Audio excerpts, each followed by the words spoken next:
why does it have a bandana on? She looks like she's... Just wish she'd go rob a bank with a squirt gun. This is a swipe or no swipey situation. Or she's just stunned that John is now using the force to levitate a bar, but... That is true. Oh, that's because this is the very end of the clip. All right. Can you skip to the mirror scene on this one? Yeah. Also, just a quick note, if you guys do send in videos, a 45-degree angle works really well, so you can see that in the mirror, which is really awesome. But if we can see the side of really any movement, that's going to tell us a lot more. Directly from the side is fine for gymnastics, but for the barbell, you'll see this in some other ones, I think, that we have. The plate kind of gets in the way, so this one's a perfect angle for this. It makes me feel kind of creepy, though. Like we're spying on him through the It does kind of, yeah. Okay, so we skipped forward, but he is doing hang power cleans.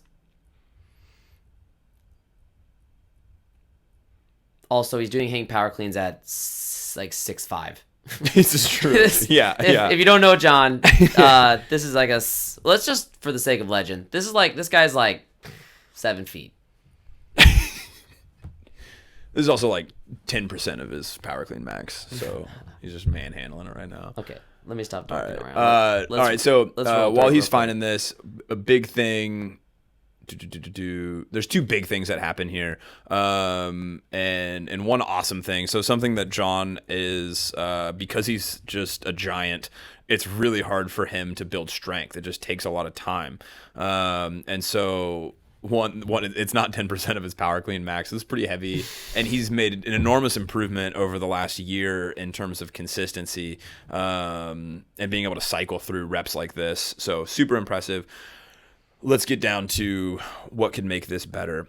Cycling a barbell, especially a clean, it is really easy to come straight off the knees. We kind of saw that in Crystal's a little bit earlier. But you can see once we play this, he's going to come almost straight up from that position, right? And now it's pretty far away from him. As he comes up, that bar is real far away. And then now to come get it, his knees have to go forward. Pause there. His knees have now come forward and his hips are forward. We talked about Crystal doing this earlier. Can we do it side by side? Yeah, we can't quite see it either, but this also has led to the heels being slightly up. Yeah. No, we can't because I accidentally closed it. Okay, that's fine. Learned. That's I won't fine. do that next time. That's fine. So one thing is, especially if you're power cleaning, cycling at a heavy weight, you really want to be able to catch it in a position that you can squat in, just a quarter squat. So the hips being slightly behind the ankle and the knees being a little bit farther back. That's going to help John out a lot. So this is called like a muted hip in CrossFit terminology, but that hip needs to have a bit more of an angle. One thing we've been talking about also in discovery sessions is it kind of comes back to catching it in like that universal ready sport position that you learn like in every sport, like your shoulders slightly forward, hips slightly back, knees bent, and it comes back to that same dynamicness. Yeah. So to fix this, it's really hard to fix this with a clean because of where it's supposed to come off the thighs is kind of arbitrary.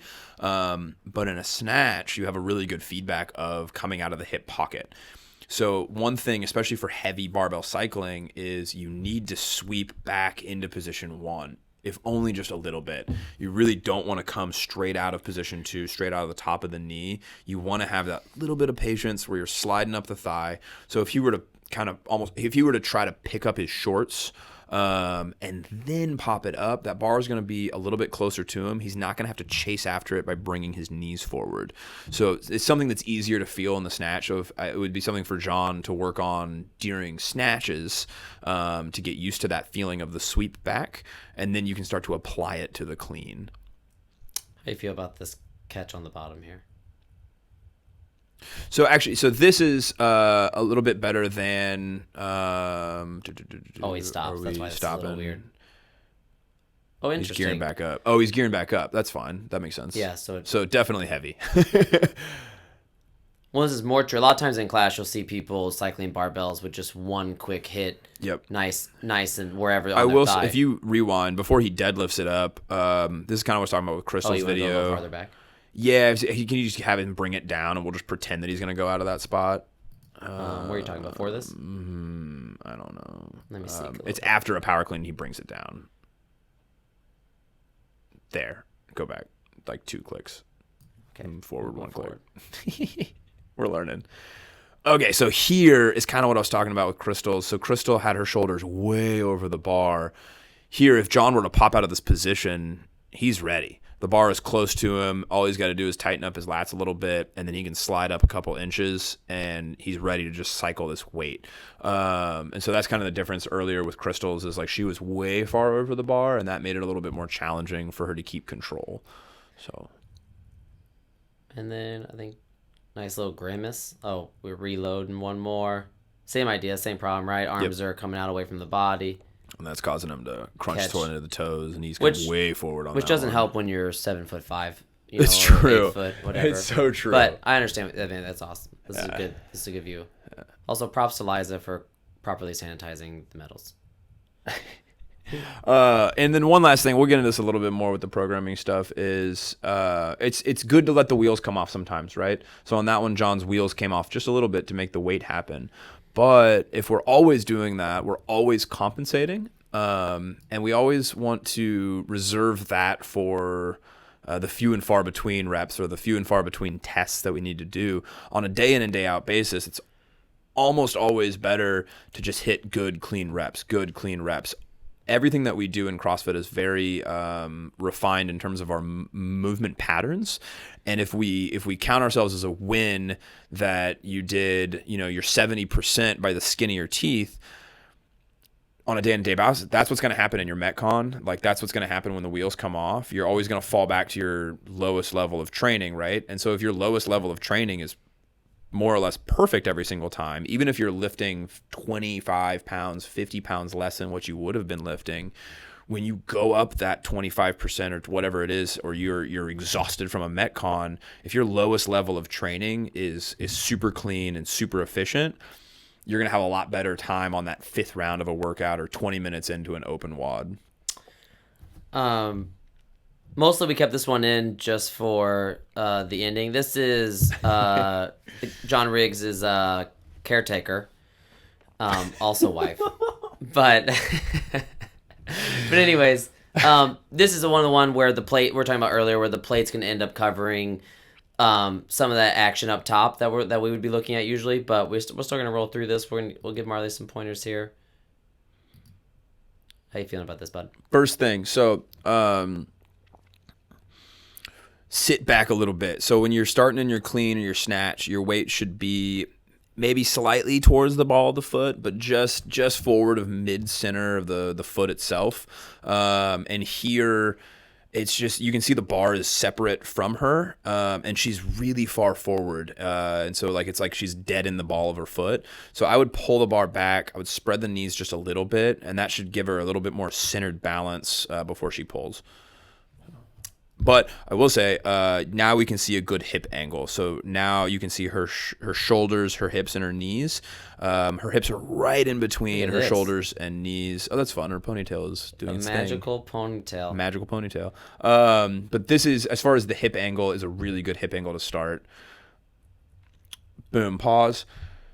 So now we can start to see where if she were to sit back just a little bit in the start, she wouldn't be as far forward here. So you can see that bar should be swept back. The knee should be back a couple inches at this point, and it's already forward. So that's going to cause problems here in a second. Which is interesting that it's actually that setup which causes the head whipping back. Absolutely. It's tied in together. Yep. Okay, we're going to lose. Boom, here. We can already tell. Yeah, you can tell. So she never makes contact with the thighs, right? So whether we're brushing it off or we're smacking it, you could see this earlier in Mr. Riggs's video. It just kind of comes straight up, right? So she's losing a lot of power from the hips here. There's not much connection. This is all being dominated by that shrug high pull. Boom, pause. Here is a really good catch, though. Her elbows, you can catch a little bit of a glimpse. So she had real fast elbows. This is that quarter squat position we were talking about. So this is excellent as far as a catch goes. Props to that. I'm so dehydrated. I cannot stop sucking on this water. But I've already realized that I'm almost done. So I'm like, oh God, I need to really keep this through. I finished it out. Oh, front squat. Oh, it was a squat clean. No, it's front squats now. And a front squat. Oh, I remember this complex. Okay. Cool. Reverse to the dip and drive for the split jerk. Now, also something to keep in mind, we don't split jerk much at Caw Valley.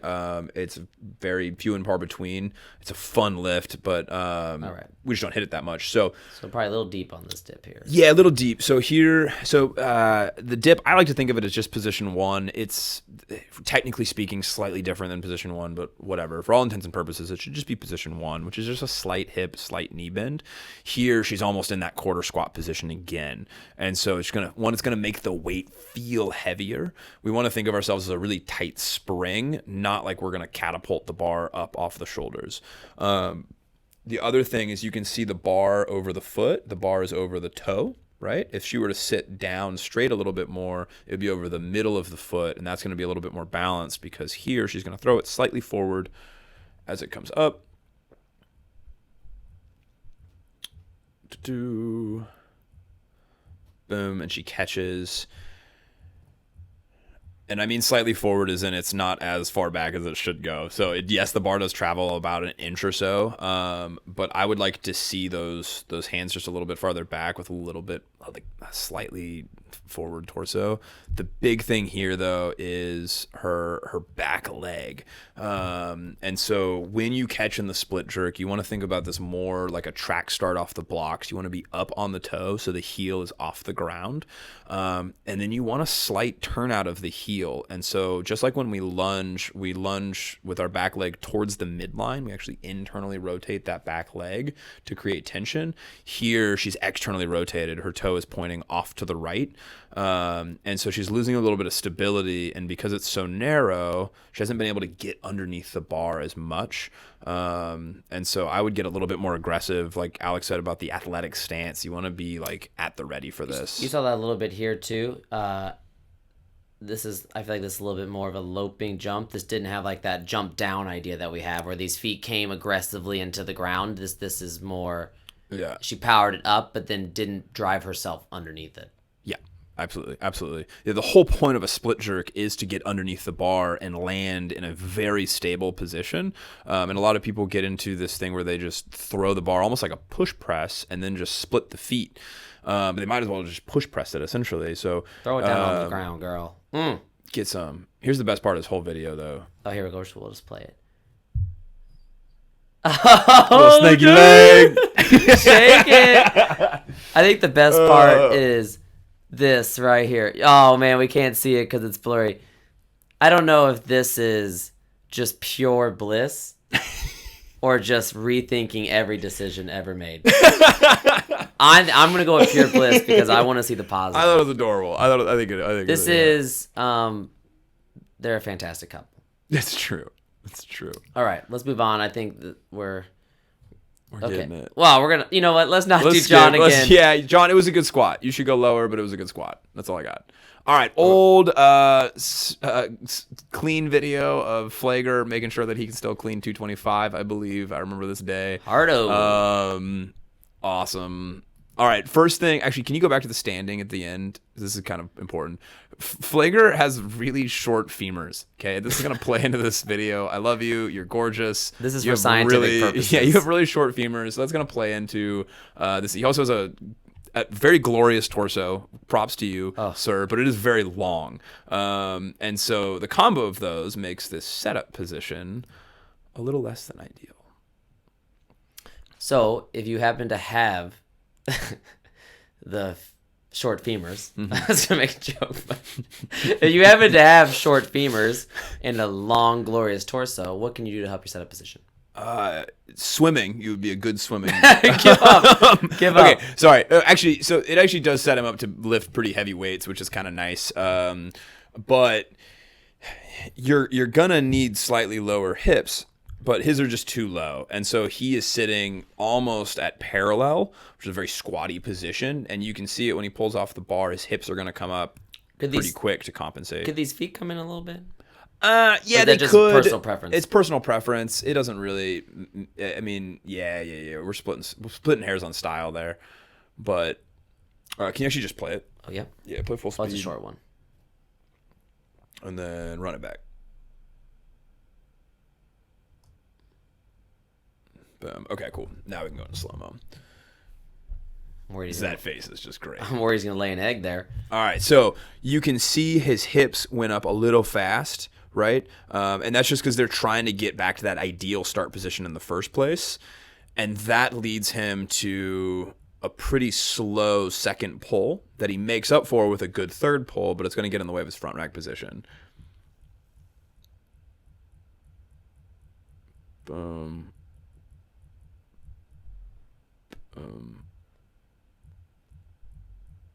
I feel like he's going to poop his pants. One good note here, though. Look how grounded these feet are. True story. Yeah, his footwork is excellent. I can't tell if it's the angle, maybe a little bit of hip shift, but I can't. But he does have a little bit. It's not like I wouldn't call it like a fault by any means. He catches in a super stable position, which is going to make up for that serratus anterior on the left side. Just struggle bussing right now. Squeeze the butt, man. Sorry, Flager. I love you. Butt. All right, so big things here. So because of the start position, we're just going to keep mode. Going back to that's a happy. Look at that happy face. That handsome dad. Look at Dad Bod smiling. All right, bringing it back. Almost every fault comes from the start position that you guys have seen, right? So the start has so much more to do with the rest of the lift than we usually think of.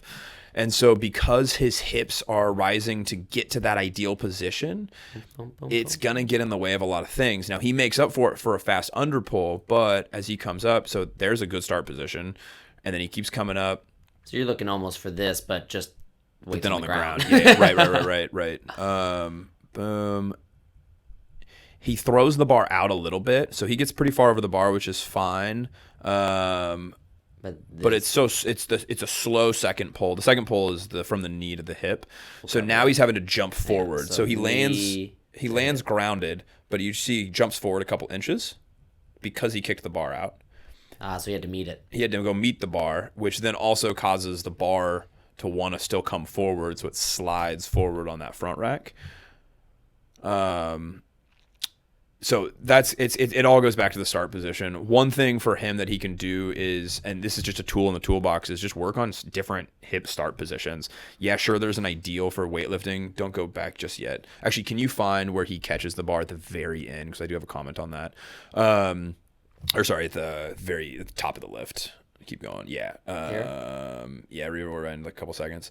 So for Eric, I would just play with different hip heights and getting used to it. For a max lift, we want to have our set position, but for CrossFit, there's a lot of stuff that we're trying to do under fatigue, when our muscles are tired, when we're coming off of a rower or a run, and it's not going to be perfect every time. We need to be able to stabilize and create tension in a variety of different ways, so we can use our awesome human bodies in ways that make sense to solve the problem that we're giving it in that Metcon in that moment.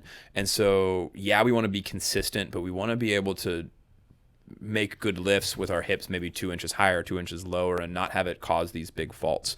Okay, so one big thing that he does here, this is something that we've talked about with barbell cycling, is once he catches it, he pops it off of his shoulders, but he catches it with locked out knees after he does it. Right here. So right there, boom, he hits with locked out knees. Now, Flager's basically Chuck Norris, and he's invincible, so it's not a big deal. But something I always want to make sure that you guys know is important is like use your knees as springs, use them as shock absorbers. I know of lifters like Jared Fleming that have like really messed their knees up by accidentally catching with locked out knees, because you're sitting there, you're putting over your body weight just straight into that joint. Something's going to give eventually. So treat your knees like shock absorbers. I like to think about like barbell gymnastics. We want to be fluid with the barbell, and we want to move with the barbell, not against it. So super good lift. I will say he has worked on this. Again, just like Crystal with the toes to bar, he's worked on this quite a bit, and it is getting this must better. have been 6 months ago or so. This is pre. So, how was Dad Bad's roundhouse kick? It's top secret.